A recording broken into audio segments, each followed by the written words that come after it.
आइए, वरुण है हमारे साथ तैयार और वरुण कुछ खास खबरें लेकर आए हैं जहां तक डिफेंस शेयर्स का सवाल है। वरुण, बहुत सारे हमने देखा ओवर द वीकेंड प्रस्ताव क्लियर हुए हैं, तो एक तो पहले बताइए कि कौन कौन से बड़े प्रस्ताव हैं और कहां पर फोकस करना चाहिए इससे लेकर।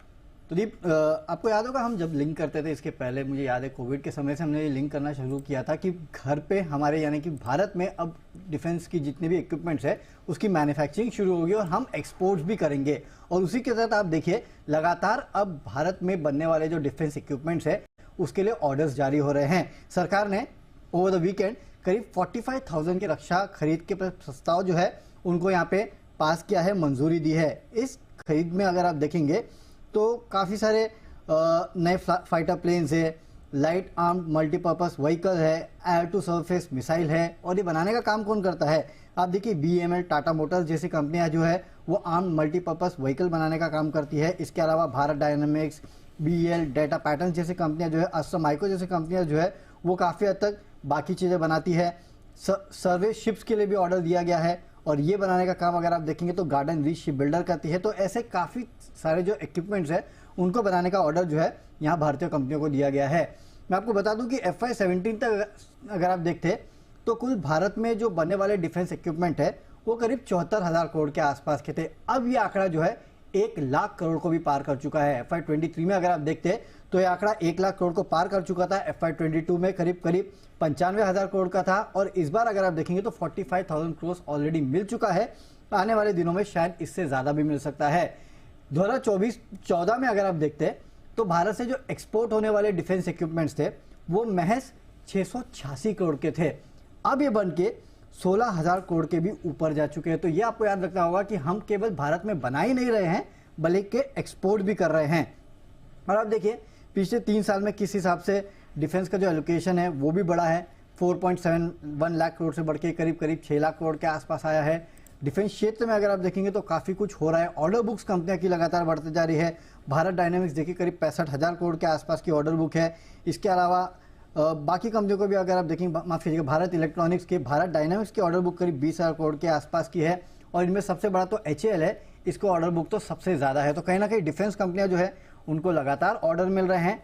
हम घरेलू उपकरण तो बना ही रहे हैं लेकिन साथ ही साथ एक्सपोर्ट्स पे भी हमारा फोकस है। और इसके लिए देव आप ये भी देख रहे हैं कि अब तो डिफेंस रिलेटेड फंड्स भी आना शुरू हो चुके हैं, पहले इनका नामो निशान नहीं था। तो बढ़िया ऑर्डर्स आ रहे हैं और आपने बोला म्यूचुअल फंड्स भी हैं। म्यूचुअल फंड्स भी HDFC का ही आप देखिए, HDFC का जो डिफेंस फंड है 3 महीने में करीब 19-20% के आसपास के रिटर्न यही फंड दे चुका। और हमने सारे स्टॉक्स में भी अच्छा एक्शन देखा। और एक स्टॉक जो काफी पहले से ही डिफेंस अब थीम बना, उससे पहले से ही रैली में रहा है, वो है आपके लिए HAL। और इसके लिए भी इन स्पेसिफिक इन ऑर्डर्स में कुछ अच्छी खबर आई है। राइट, तो बेसिकली ये है कि जो 12 सुखोई विमान का जो खरीदने के लिए हरी झंडी मिली है और माना जा रहा है कि ये विमान जो है वो कहीं ना कहीं HAL ही बनाएगा। रक्षा मंत्रालय ने भारतीय सेना से प्रस्ताव जो है उसको मंजूरी दी है। 12 सुखोई 30 MKI एयरक्राफ्ट जो है उसको खरीदने के लिए यहाँ पे मंजूरी मिली है। HAL इनको बनाएगा। करीब 11,000 करोड़ रुपए के आसपास के एयरक्राफ्ट और ग्राउंड सिस्टम के लिए जो है वो कुल मिला के खर्चा होगा। हालांकि इसमें से कुछ पार्ट जो है वो HAL बनाने वाला है और विमान में करीब 60% मटेरियल जो है वो स्वदेशी रहने वाला है। ये सबसे अच्छी बात है। इसके पहले भी अगर आप देखेंगे तो भारतीय वायुसेना के पास करीब 260 सुखोई 30 MKI लड़ाकू विमान है, जिसमें से 220 से ज़्यादा में HAL ने इसको असेंबल किया है। तो कहीं ना कहीं अगर फिर से नए सुखोई इसका यहाँ पे कॉन्ट्रैक्ट मिलता है तो जाहिर सी बात है इसका सीधा इम्पैक्ट जो है वो HAL को मिलेगा। क्योंकि आप देखिए 260 में से 220 जो विमान है सुखोई उनको असेंबल करने का काम तो HAL ने किया है। तो एक बहुत बड़ा बेनिफिशियरी जो है वो HAL बन के निकलेगा यहाँ पे। इनफैक्ट डोनिया विमान जो है उसके अपग्रेडेशन का भी जो काम दिया गया है वो कहीं ना कहीं HAL ही करने वाला है। एयर टू सरफेस मिसाइल की बात में जो कर रहा था उसको खरीदने का अप्रूवल दिया है, ये भी HAL के हाथ में आएगा। तो पूरे डिफेंस में तो बड़े ऑर्डर मिल रहे हैं और डिफेंस के विद इन भी अगर आप देखेंगे तो सबसे बड़े ऑर्डर्स अगर किसी को मिल रहे हैं तो वो HAL के हैं और सबसे बड़ी ऑर्डर बुक भी जो है वो HAL की है। तो यहाँ पे आप खासकर फोकस कीजिएगा। बिल्कुल, और बढ़िया परफॉर्मेंस भी आई थिंक मजगांव डॉक के बाद अगर एक बड़ा स्टॉक देखें तो वो HAL ही रहा है। और FNO वाले स्टॉक्स में तो ऑफकोर्स शानदार आउट परफॉर्मेंस है, आज भी थोड़ा ठीक ठाक ही ट्रेड कर रहा है। सिद्धार्थ जी, इतने सारे ऑर्डर्स आ रहे हैं, ऑलरेडी इतना रनअप हो चुका है इस स्पेस में, इन लेवल्स पर कहाँ वैल्यू दिख रही है? डिफेंस में कोई स्टॉक है जो खरीदने लायक होगा इन लेवल्स पर सर?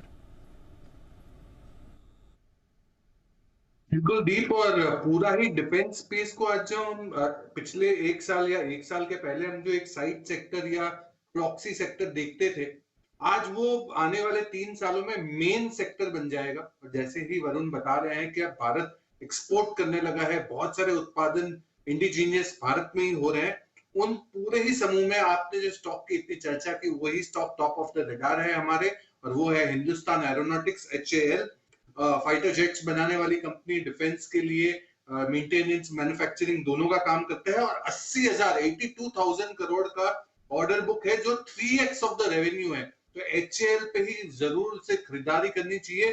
44.25 का हमारा टारगेट है लंबे समय का, 1 ईयर का पर्सपेक्टिव का। तो ये स्पेस में टॉप पिक होगा हमारा HAL। तो अभी भी दमखम बाकी है। 44.25 यहाँ से भी अच्छा खासा रनअप दिखाई दे रहा है और काफी कॉन्फिडेंट सिद्धार्थ जी इस पे नजर आ रहे हैं। तो अगर पोजीशन है तो बिल्कुल बने रहिए, यहाँ से और स्ट्रेंथ दिखाई दे रही है।